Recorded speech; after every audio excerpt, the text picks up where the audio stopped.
I knew she was a virgin because she was able to ruffle the silken mane of my unicorn.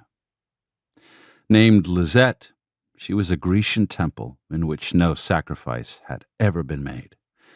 Vestal Virgin of New Orleans, found walking without shadow in the thank God coolness of cockroach-crawling Louisiana night.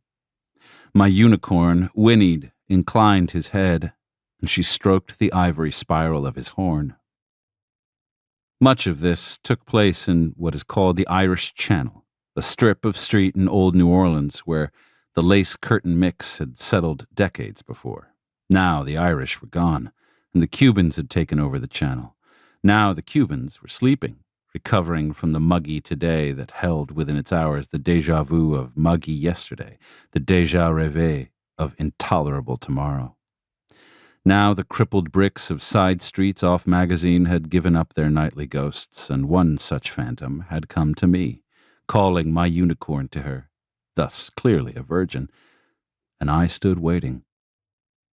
Had it been Sutton Place, had it been a Manhattan evening, and had we met, she would have kneeled to pet my dog, and I would have waited.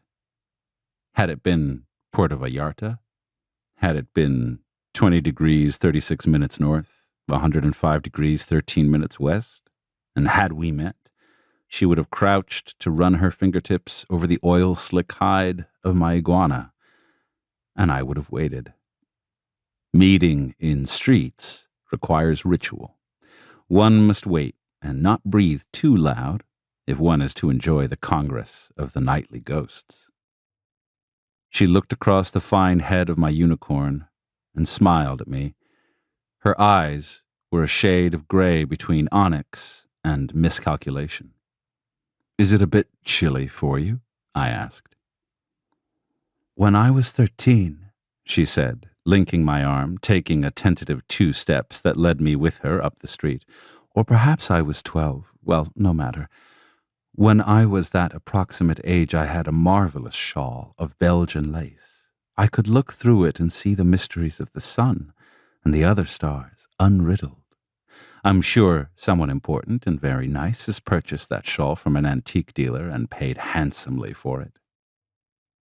It seemed not a terribly responsive reply to a simple question.